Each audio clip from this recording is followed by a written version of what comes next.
नमस्कार विद्यार्थी मित्रांनो, प्रवीण अकॅडमी मध्ये आपलं स्वागत। प्राचीन इतिहासाची या सिरियल मध्ये आज आपण चालू करणार आहोत हडप्पा संस्कृती।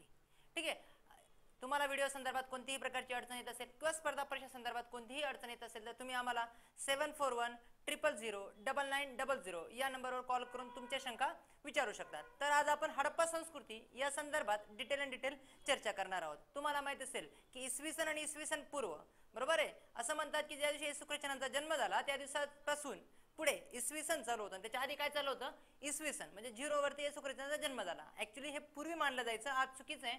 आज हे सिद्ध झालंय की प्रभू येशूंचा जन्म इसवी सन 4 मध्ये झालाय। असो, पण हडप्पा संस्कृतीच्या बाबतीत जर विचार करणार तर हडप्पा संस्कृतीचा जो कालावधी आहे तो इसवी सन पूर्व 2500 ते 1750 हा हडप्पा संस्कृतीचा काय आहे कालावधी आहे। त्याच्या आधी पण युग होऊन गेले, पाषाण युग होऊन गेला। पाषाण युग संपून काय सुरू झालं? हडप्पा कल्चर सुरू झालं। तर हडप्पा बद्दल पुढच्या पॉइंट संदर्भात जर विचार करायचा म्हटला की भारतामध्ये हडप्पा संस्कृती सापडली केव्हा? लाहोर ते मुलतान रेल्वे मार्गाचं काम चालू होतं आणि तेव्हा काही विटा सापडल्या आणि मग तिथं काही शोध करण्यात आला आणि हडप्पा संस्कृती भारतामध्ये सापडली। ठीक आहे, बघा हडप्पा संस्कृतीच्या बाबतीत जर तुम्ही विचार करणार तर 1826 साली चार्ल्स मेनन याने पहिल्यांदा त्या एरियाचा जेव्हा ट्रॅव्हलिंग केली होती तर तेव्हा त्यांना सांगितलं होतं की ह्या काहीतरी राजमहालाच्या जुन्या एखाद्या राजमहालाच्या टेकड्या आहेत, असं पहिल्यांदा हडप्पा संस्कृतीबद्दल कोणी सांगितलं होतं? चार्ल्स मेनन याने। ठीक आहे, पुढच्या बाबतीत जर आपण विचार करणार तर जॉन मार्शल हा या त्या काळामध्ये गव्हर्नर जनरल होता, भारतीय पुराणतत्वाचे अध्यक्ष होते आणि त्यांनी हडप्पा संस्कृतीचा काय लावलाय? शोध लावलाय।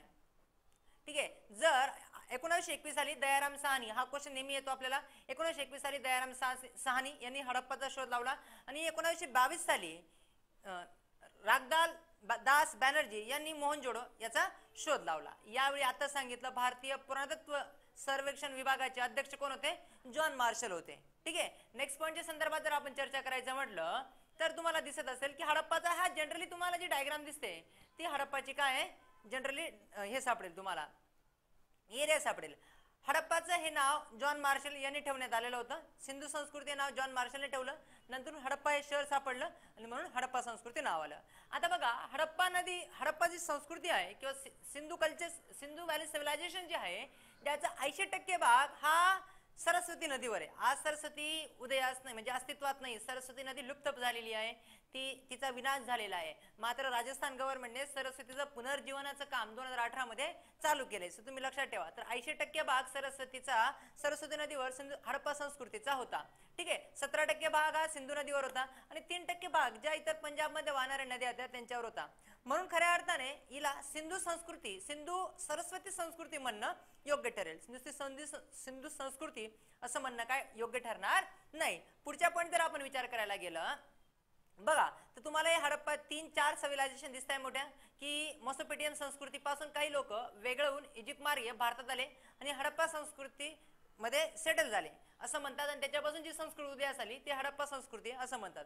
म्हणजे आपल्या भारतामध्ये काहीच विशेष नव्हतं, सर्व आउट ऑफ इंडिया मधनं झालं असे मानणारे काही ब्रिटिश होते। त्याच्यापैकी जॉन मार्शल असतील, मार्टिन हिलर असतील, प्रेमन असतील, गार्डन चाइल्ड्स असतील, ठीक आहे, दामोदर धर्मानंद असतील आणि कोसंबी असतील, अशा लोकांचं काय म्हणणं होतं की मेसोपोटेमियापासून काही लोक भारतात आली। ठीक आहे, आणि त्यांनी पुढे ती कल्चर डेव्हलप केलं। आज तुम्ही त्याला काय नावाने ओळखतात? हडप्पा कल्चर म्हणून ओळखतात। ठीक आहे, बघा जगामध्ये या 4 संस्कृत्या मोठ्या आपल्याला पाहण्यास मिळतात। ठीक आहे, नेक्स्ट पॉइंटच्या संदर्भात आपण विचार केला तर आता हडप्पा संस्कृतीचं कार्यक्षेत्र काय काय होतं? अफगाणिस्तान, पाकिस्तान आणि भारत हे हडप्पा संस्कृतीचं काय होतं? कार्यक्षेत्र होतं। आता इथे सीमा बघा, पूर्व, पश्चिम, दक्षिण, उत्तर। आता उत्तरेला मांडा हे गाव जम्मू काश्मीर मध्ये, ही हडप्पाची उत्तर सीमा आहे। जर तुम्ही पूर्व सीमा म्हणाल तर आललगीरपूर हे आहे उत्तर प्रदेश मध्ये। जर दक्षिण सीमा म्हणाल तुम्ही तर दक्षिण सीमा आहे दैमाबाद नगर जिल्ह्यामध्ये आपल्या महाराष्ट्रामध्ये, आणि पश्चिम सीमा म्हणाल तर स्वितकोडर बलुचिस्तान मध्ये तुम्हाला पाहण्यास मिळेल। या हडप्पा संस्कृतीच्या काय पूर्व, पश्चिम, दक्षिण आणि उत्तर सीमा आपल्याला पाहण्यास मिळतील। या थोड्याफार प्रमाणात लक्षात ठेवण्याचा प्रयत्न करा। पुढचा पॉइंट जर आपण डिस्कस करायचा म्हटला तर बघा मग हडप्पा शहर होती, मग तिची वैशिष्ट्य काय काय होती? हडप्पा शहरांची वैशिष्ट्य काय होती? तुम्हाला माहिती असेल आज पण आपल्या शहरातले रस्ते काटकोनात विभागलेले आहेत। मागच्या वर्षी असा एक क्वेश्चन आला होता, यूपीएससीने विचारला होता की माहित असेल तुम्हाला की हडप्पा संस्कृतीचं सध्याच्या प्रेझेंट जीवनामध्ये काय व्हॅल्यू आहे किंवा काय काय घेण्यात आलंय? तर जसं की आज आपले चौकोनी रस्ते असतात, काटकोनात एकमेकांना काटतात. त्याच पद्धतीने काटकोनात रस्ते होती, घरांची बांधणी पण कशी होती, रस्त्याच्या काठाला काटकोनात होती. रस्त्याचे दोन भाग होते, वरच्या भागाला गडी म्हटलं जायचं, जो उंचावर असायचा आणि पश्चिमेकडे असायचा, आणि खालचं एक शहर होतं. ठीक आहे. आता वरचं शहरासाठी मोस्टली गावातली जी प्रमुख लोक होती, सरदार, व्यापारी असतील, ठीक आहे, प्रशासनाची लोक असतील, ती राहत होती. आणि गावातील सर्वसामान्य लोक ही खालच्या भागामध्ये काय होती, ती राहत होती. आता बघा, कधी कधी लक्षात ठेवणं अतिशय सोपं. एक ट्रिक सांगतो की जेणेकरून तुम्हाला वरचा एरिया गडी की खालचा एरिया गडी, पूर्वेकडे गडी की पश्चिमेकडे गडी, एकदम डोकं लावा. सिंपल आहे.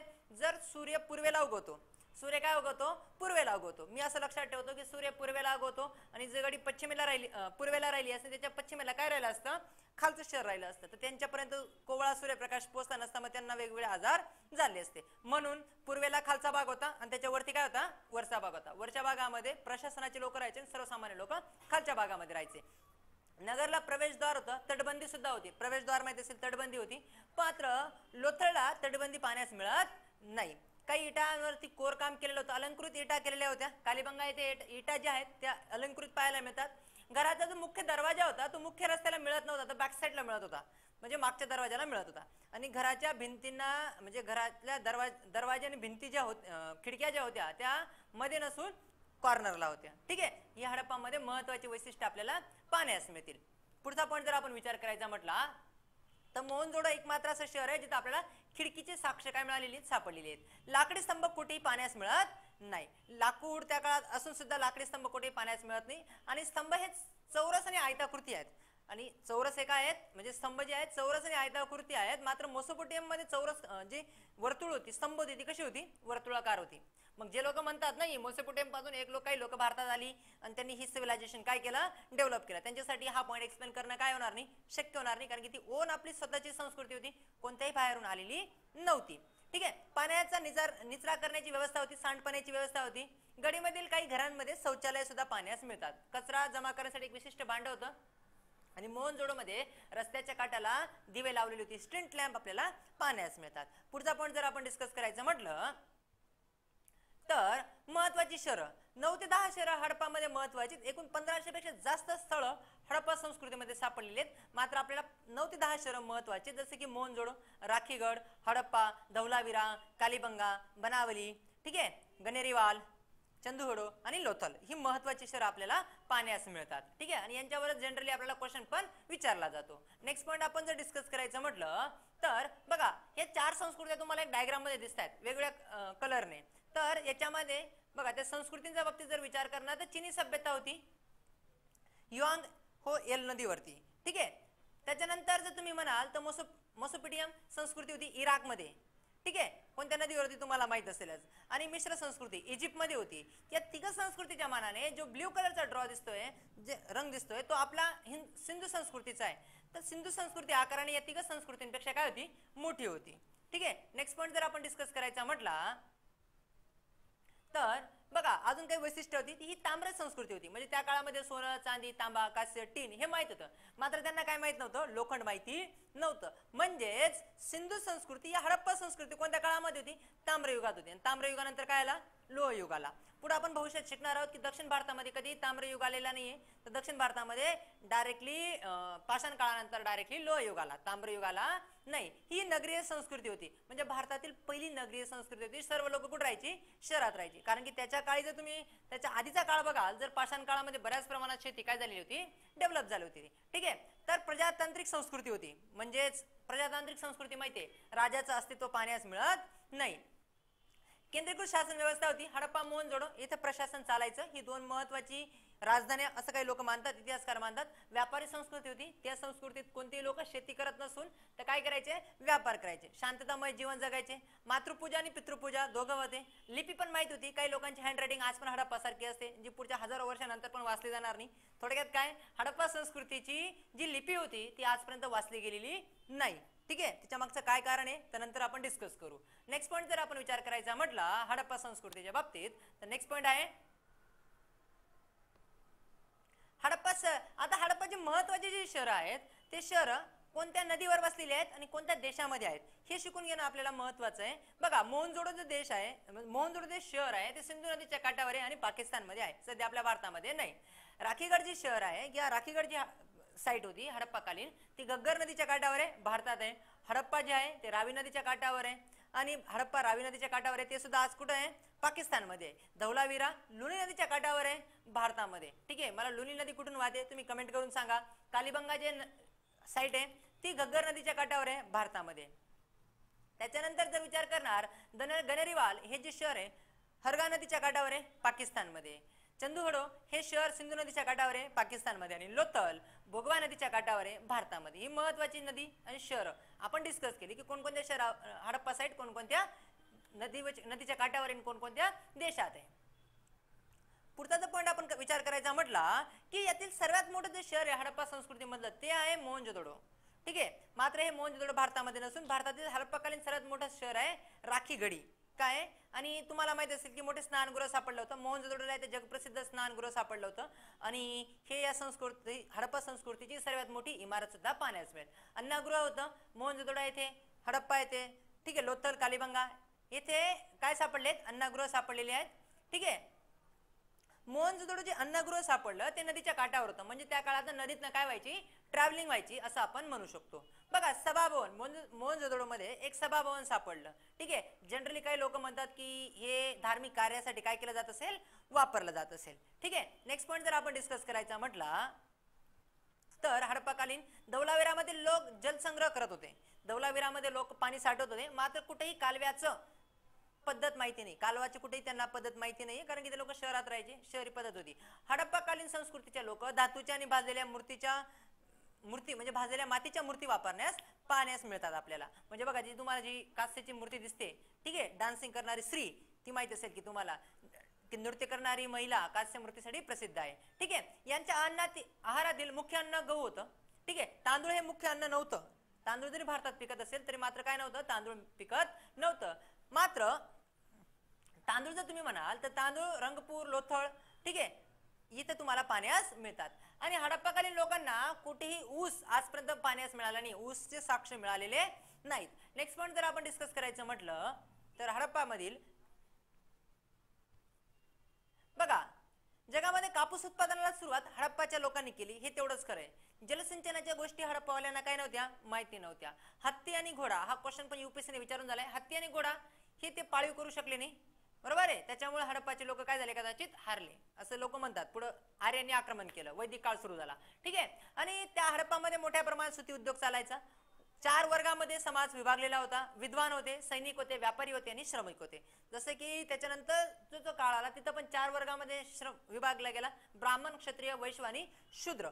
त्याच पद्धतीने इथेही समाज किती वर्णामध्ये विभागलेला होता, 4 वर्णामध्ये विभागला होता, विद्वान, सैनिक, व्यापारी आणि श्रमिक. पुढचा पॉईंट जर डिस्कस करायचा म्हटलं आपण तर आपल्याला दिसेल बघा, ही नृत्य करणारी जगप्रसिद्ध महिला आहे हडप्पाकालीन. ठीक आहे, बघा हडप्पाकालीन लोकांमध्ये कुठेही मंदिराचे साक्ष पाहण्यास मिळत नाही, तरी लोक शिवपूजा करायचे, मातृपूजा, पितृपूजा करायचे. आणि जी मुला मुलींचे लग्न झाले नसेल त्याही मुलींचे पूजा केली जायची, जसे आज नेपाळमध्ये ती प्रथा तुम्हाला पाहण्यास मिळते. आणि हडप्पाकालीन लोकांमध्ये सर्वात पूजनीय वृक्ष पिंपळ हा होता, माहित असेल. त्या लोकांचा पुनर्जन्मावर विश्वास होता, म्हणून कदाचित मेल्यानंतर जे जीवनावश्यक वस्तू असतात त्या त्यांच्या जिथं पुरायचे हडप्पाकालीन लोक त्यांच्या कब्रामध्ये तुम्हाला पाहण्यास मिळतात.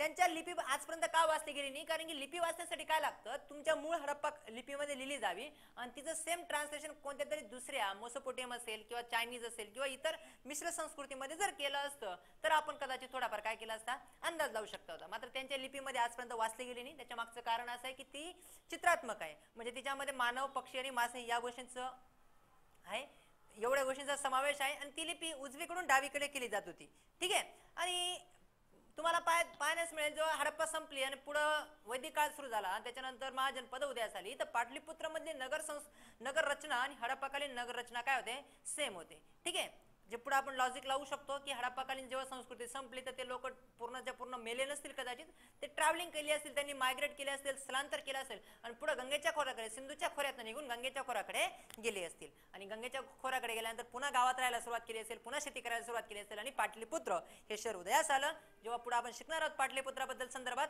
आणि मग हडप्पाची जी एक रचना होती आणि पाटलीपुत्राची रचना पण आपल्याला काय होते, सेम पाहण्यास मिळते. पुढचा पॉईंट जर आपण विचार करणार तर बघा, वैज्ञानिक काही लोक म्हणतात की नाही हडप्पा, आता हा एक मोठे थिअरी मांडली जातात की हडप्पा संपले कशा, ऍक्च्युली हडप्पा संस्कृतीचा विनाश कशा झाला. काही लोक म्हणतात भूकंप आला, काही लोक म्हणतात महापूर आला, काही लोक म्हणतात नाही आर्यांनी आक्रमण केलं. आणि जिथं काही लोक म्हणतात नाही आर्यांनी आक्रमण केलं, तिथं पण दोन थिअरी मांडले जातात. काही लोक म्हणतात आर्य मूळ इंडियन आहेत आणि काही लोक म्हणतात आर्य आउट ऑफ इंडियाचे आहेत.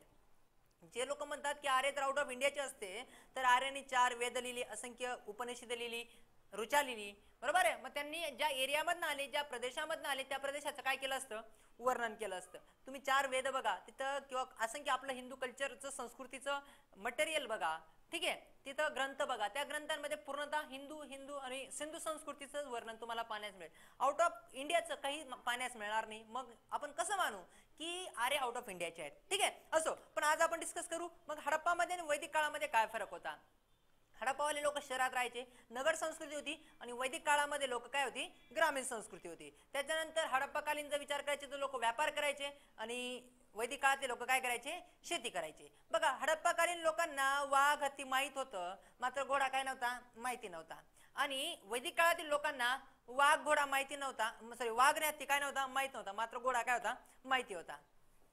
हडप्पाकालीन लोक जर विचार करणार तर बैलाला पवित्र मानतात, आणि तुम्हाला माहिती आहे वैदिक काळामध्ये वेदामध्ये काय पवित्र मानले जाते, गायला पवित्र मानले जाते. वैदिक काळातील हडप्पाकालीन लोक ताम्रयुगात होते. हडप्पाकालीन लोक काय होते, ताम्रयुगात होते. म्हणजे कशाचा वापर करायचे, तांब्याचा वापर करायचे. आणि वैदिक काळातील लोक कशाचा वापर करायचे, लोखंडाचा वापर करायचे. लोखंडाचा वापर करायचे म्हणजे तुम्हाला माहिती असेल की घोड्यावर बसून लोखंडाचा हत्यार घेऊन त्याने सहज आर्यांवर काय, हडप्पांवर काय केलं, आक्रमण केलं आणि संपू शकते, असं एक थिअरी मांडली जाते. बघा की हडप्पाकालीन जे लोक होते आपल्या आहारामध्ये मांस, त्यांच्या जनरली राहायचे, मासे खायचे. मात्र वैदिक काळातील लोक शुद्ध काय होते, शाकाहारी होते. जर तुम्ही हडप्पाचा विचार करणार तर हडप्पाची संस्कृती मातृप्रधान होती, माताची पूजा केली जायची, किंवा मातृप्रधान संस्कृती माहित असेल तुम्हाला. मात्र जी वैदिक काळ होता, वैदिक काळामध्ये कोणती संस्कृती पाहण्यास मिळेल, पितृसत्ताक पद्धत पाहण्यास मिळेल. त्याच्यानंतर जर पुढचा विचार करणार तर हडप्पा काळामधील मूर्तीपूजा करायचे. हडप्पा काळामध्ये काय करायचे, मूर्तीपूजा करायचे. वैदिक काळामध्ये मूर्तीपूजा करत नाही, मूळ वैदिक धर्मामध्ये मूर्तीपूजा केली जात नाही. नंतर वैदिक धर्मामध्ये पण असंख्य बदल आला, आज आपण असंख्य मूर्तीपूजा करतो, तो भाग वेगळा आहे. मात्र मूळ वैदिक काळामध्ये काय केलं जात नाही, मूर्तीपूजा केली जात नव्हती. बघा, हडप्पामध्ये यज्ञाला काही महत्व नव्हतं, यज्ञ हवन असं अजिबात केलं जात नव्हतं. मात्र वैदिक काळामध्ये यज्ञाला महत्व होतं वैदिक संस्कृतीमध्ये, ठीक आहे. हडप्पावाल्यांना लिपी माहिती होती, त्यांची लिपी आजपर्यंत वाचली गेलेली नाहीये, ती आपल्याला माहिती. जर वाचली गेली तर कदाचित आपण जे शिकत आहोत त्याच्यापेक्षा वेगळं ज्ञान आपल्याला पाहण्यास मिळेल. मात्र वैदिक काळामध्ये लिपी ज्ञान, लिपी माहिती नव्हती. वैदिक लोक जास्तीत जास्त कशावर फोकस असायचा त्यांचा, पाठांतरावर काय राहायचा, फोकस राहायचा. आणि बघा, हडप्पाकालीन लोक अंतविधीच्या 3 पद्धती वापरायचे, ठीक आहे. म्हणजे जमिनी पण गाडून द्यायचे, जाळायचे पण, ठीक आहे. ते 3 पद्धती कोणत्या आहेत ते आपण नंतर शिकणार आहोत. आणि वैदिक काळातील लोक फक्त आणि फक्त अग्नीने काय करायचे, लोकांना अग्निडाग द्यायचे, जाळायचे. या पद्धतीने हा मोस्टली डिफरन्स आहे वैदिक काळात आणि हडप्पाकालीन संस्कृतीमधला. बघा, हा व्हिडिओ कसा वाटला तुमच्या मित्रांना शेअर करा. काही प्रॉब्लेम असेल तर कमेंट करा, किंवा तुम्हाला अभ्यास करताना कोणते प्रॉब्लेम येत असेल तर आम्हाला 7410099900 या नंबरवर कॉल करा. तुमच्या मदतीसाठी आम्ही नेहमीच तत्पर आहोत. Thank you for watching this video. Thank you for Praveen academy.